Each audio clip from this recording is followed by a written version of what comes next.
भाइयों बहनों, कभी कभी हम लोगों के खिलाफ झूठ फैलाना, अफवाहें फैलाना, लोगों में भ्रम फैला करना, इसके लिए एक टोली लगातार लगी रहती है, क्योंकि वो सहन नहीं कर पाते कि ऐसे लोग कैसे आ गए। उन लोगों को मैं कहना चाहता हूं, आज हिंदुस्तान में जिन राज्यों में सर्वाधिक दलित जनसंख्या है, जिन राज्यों में सर्वाधिक आदिवासी जनसंख्या है, जिन राज्यों में सर्वाधिक ओबीसी जनसंख्या है, उनमें से अधिकतम राज्य ऐसे हैं जहां के नागरिकों ने भारतीय जनता पार्टी की सरकार को चुना है। महाराष्ट्र हो, हरियाणा हो, पंजाब हो, सबसे ज्यादा आदिवासी जनसंख्या महाराष्ट्र हो, गुजरात हो, राजस्थान हो, छत्तीसगढ़ हो, उड़ीसा हो। उड़ीसा हमारा एनडीए का पार्टनर है, हमारा झारखंड हो, अधिकतम। इसका मतलब हुआ कि बाबा साहब आंबेडकर के साथ तत्वतः जुड़ करके काम करने वाले कोई लोग हैं तो हम लोग हैं, और समाज के दलित, पीड़ित, शोषित आज हमें स्वीकार करते हैं। इसका एक जीता जागता सबूत है। दूसरा, जब भी हम सत्ता में आते हैं, जब भी चुनाव आता है, जब भी सरकार बननी होती है, एक झूठ प्रचारित किया जाता है। भाजपा वाले आएंगे, आरक्षण खत्म कर देंगे, भाजपा वाले आरक्षण खत्म कर देंगे। अटल बिहारी वाजपेयी की जब सरकार बनी थी, ऐसा ही बाउंडर खड़ा कर दिया गया था। अटल जी की सरकार में बैठे लोगों कह करके थक गए, लेकिन ये झूठ फैलाने वाली टोली मुंह बंद करने को तैयार ही नहीं थी। फिर एक बार जब हम राज्यों में चुन करके आते हैं तो राज्यों में चालू कर देते हैं, आरक्षण हटा देंगे, आरक्षण हटा देंगे, आरक्षण हटा देंगे। फिर हमारी दिल्ली में सरकार बनी, फिर तूफान खड़ा कर दिया। बाबा साहब आंबेडकर ने हमें जो दिया है, उसी ने देश को एक ताकत दी है, और उस ताकत को कोई रोक नहीं सकता है। मेरे भाइयों बहनों, कोई रोक नहीं सकता। और इसलिए मैं ऐसा भ्रम फैलाने वाले लोग आज तक कोई राजनीतिक फायदा ले नहीं पाए हैं, लेकिन समाज में वही मनुष्य पैदा करते हैं, झूठ फैलाते हैं, समाज को भ्रमित करते हैं। मैंने गरीबी देखी है, मैं उस दर्द को जी चुका हूं, और मुझे मालूम है समाज की इस अवस्था में जीने वालों के लिए अभी भी बहुत कुछ करना बाकी है, बहुत कुछ करना बाकी है। और ये देश दलित, पीड़ित, शोषित, वंचित, गरीब, इनको छोड़ करके आगे नहीं निकल सकता है। और मेरी सरकार, मुझे जब संसद के अंदर नेता के रूप में चुना गया, संसद के अंदर नेता के रूप में चुना गया, अभी प्रधानमंत्री बना नहीं था, उस दिन मेरा भाषण है कि मेरी सरकार गरीबों को समर्पित है, गरीबों के कल्याण के लिए मैं जिएंगे। देश में गरीबी से मुक्ति चाहिए। गरीबी से मुक्ति के मार्ग अलग अलग हो सकते हैं, हमारा मार्ग है वह देश पूरी तरह जानता है। और इसलिए भाइयों बहनों, यह प्रचार बंद होना चाहिए, यह झूठ बंद होना चाहिए, समाज को आशंकित, भयभीत करने का खेल बंद होना चाहिए। इससे राजनीति नहीं होती है। आइए मिल बैठ करके चले। If the education facility for each and everyone, then who will ask for the reservation? If the job opportunities are there for all, who will ask for the reservation? So we'll have to create an era of the plenty. Once we will create an era of plenty, then no one will ask for this thing. We are wasting our time. Definitely. It is because our whole economic system is a scarcity system. We'll have to convert it from the scarcity to plenty. And Gujarat is a model for the plenty. आज एक महत्वपूर्ण कार्य करने का जो सौभाग्य मिला, एक प्रकार से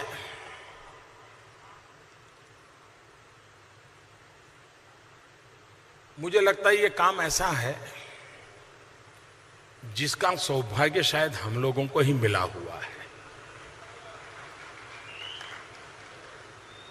और किसी के नसीब में पवित्र कार्य लिखा हुआ ही नहीं है।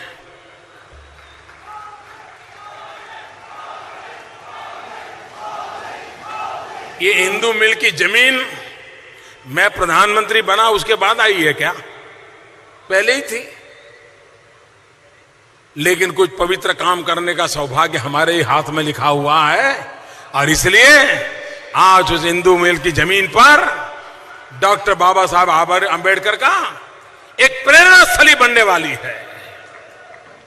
एक चैत्य भूमि भारत में नई चेतना जगाने का एक कारण बनने वाली है। और आप देखिए पंचतीर्थ का निर्माण, ये पंचतीर्थ का निर्माण आने वाले दिनों में ये पंचतीर्थ जिनकी लोकतंत्र में आस्था है, जिनकी सामाजिक न्याय में आस्था है, जिसमें देश की एकता और अखंडितता में आस्था है, उन लोगों के लिए ये तीर्थाटन के यात्रा के धाम बनने वाले हैं। ये पंचतीर्थ, इसका सौभाग्य हमें मिला। आप देखिए मध्य प्रदेश में मऊ,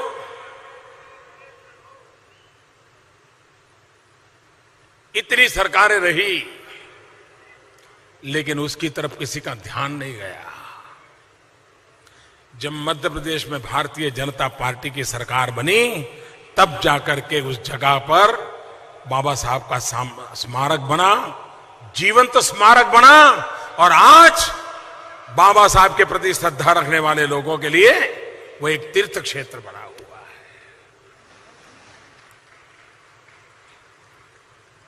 उसी प्रकार से दिल्ली में जहां बाबा साहब रहते थे वो जगह अलीपुर रोड वाली 25 साल तक ये विषय फाइलों में लटकता रहा। बाबा साहब आंबेडकर के प्रति श्रद्धा रखने वाले लोग इसके पीछे प्रयास करते रहे। अटल जी की सरकार ने उसको मुंह किया लेकिन सरकार गई, बात फिर दबा दी गई। हम आए, हमने उस बात को हाथ में लिया और कुछ महीने पहले मुझे अलीपुर रोड के बाबा साहब आंबेडकर के उस मकान में एक भव्य स्मारक बनाने का फाउंडेशन, उसका शिलान्यास करने का सौभाग्य मिला। करीब 300 करोड़ रुपए की लागत से एक भव्य स्मारक वहां बन रहा है। दिल्ली में जो भी लोग आएंगे और स्थानों पर जाते हैं, अब इस स्थान पर भी जाएंगे और बाबा साहब आंबेडकर ने कितना बड़ा योगदान किया था ये उनके ध्यान आएगा। बाबा साहब आंबेडकर के माता पिता रत्नागिरी जिले के अंबेडकर गांव में रहते थे। हमारे एक सांसद ने उसे आदर्श ग्राम के लिए तय किया है और महाराष्ट्र सरकार भी उसमें मदद कर रही है। जहां बाबा साहब आंबेडकर के माता पिता रहे वो भी एक तीर्थ क्षेत्र के रूप में विकसित हो रहा है। और आज ये हिंदू मिल में एक नए स्मारक का निर्माण और 5वां लंदन में जहां बाबा साहब आंबेडकर रहते थे वो भवन अब हिंदुस्तान से कोई लंदन जाएगा तो प्रेरणा के केंद्र बिंदु बनेगा। विश्व के लोग भारत के आर्थिक चिंतन को समझने के लिए लंदन में जो बाबा साहब रहते थे उस मकान के अंदर आकर के अध्ययन करके विश्व को भारत के संबंध में समझ लेकर के अपनी बात बताने का उनको अवसर मिलेगा। ये पंचतीर्थ निर्माण सिर्फ और सिर्फ हम भारतीय जनता पार्टी के समय में ही हुआ है। और हम सब जानते हैं, मुझे राजनीति नहीं करनी है, लेकिन मेरे मन की पीड़ा में कहे बिना रह नहीं सकता हूं। क्या कारण है कि बाबा साहब आंबेडकर की पार्लियामेंट में जिस महापुरुष ने संविधान दिया, उस महापुरुष का तैल चित्र पार्लियामेंट में रखने के लिए वो सरकारें सहमत नहीं थी। दोस्तों 90 में जब गैर कांग्रेसी सरकार बनी, भारतीय जनता पार्टी के समर्थन से बनी, तब जाकर के बाबा साहब आंबेडकर का तैल चित्र हिंदुस्तान की पार्लियामेंट में लगा। भारत रत्न हम जानते हैं औरों को कब मिला, लेकिन बाबा साहब आंबेडकर को भारत रत्न दिलाने के लिए नाको दम आ गया, और वो भी उन लोगों के द्वारा नहीं मिला। और इसलिए मैं कहता हूं कि देश में जिस प्रकार के एक सामंतशाही मानसिकता वाले लोग हैं, वो एक दलित के बेटे को स्वीकार करने के लिए कभी तैयार नहीं हुए। और मैं आज कई लोग यहां बैठे हैं जिन्होंने अपना जीवन बाबा साहब आंबेडकर के विचारों के पीछे खपा दिया है। मैं उनको भी आज कहना चाहता हूं, मेरी बात शायद कड़वी लगेगी, लेकिन ये बात करने का मैं साहस करता हूं। अगर हम दीर्घ दृष्टि के अभाव में बाबा साहब को अगर सिर्फ दलितों का बाबा साहब बना देंगे, तो उससे बड़ा बाबा साहब का कोई अपमान नहीं होगा, कोई अन्याय नहीं होगा।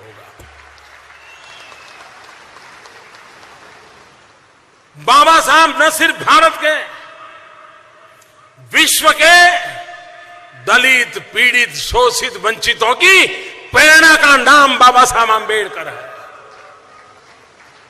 दुनिया मार्टिन लूथर किंग को तो जानती है, लेकिन दुनिया बाबा साहब आंबेडकर को नहीं जानती है। यह हमारा दुर्भाग्य है, और इसके लिए हम लोगों का दायित्व है कि विश्व बाबा साहब आंबेडकर किस परिस्थिति में पैदा हुए, कैसे पले बढ़े, और इतना जुल्म सहने के बाद, इतना अपमान सहने के बाद, किसी भी व्यक्ति के मन में लबालब जहर भरा रहना शायद कोई बुरा नहीं मानता। इतना अपमान झेलने के बाद कटुता होना कोई बुरा नहीं मानता। लेकिन ये बाबा साहब आंबेडकर थे, जिंदगी के हर पल अपमान झेला, हर पल बाबा साहब को संकटों से गुजरना पड़ा, लेकिन जब खुद को निर्णय करने के अवसर आए, कटुता का नामो निशान नहीं था, बदले की भावना का नामो निशान नहीं था। किसी को मैं बता दूंगा, ये भाव नहीं था, इससे बड़ा महापुरुष कौन हो सकता है। और इसलिए भाइयों बहनों, मेरे जैसे लोग बाबा साहब आंबेडकर के प्रति उस श्रद्धा भाव से देखते हैं। मैं तो खुद के लिए कभी सोचता हूं, कभी कभी मेरे मन में विचार आता था, क्या बाबा साहब आंबेडकर न होते तो मोदी कहां होता।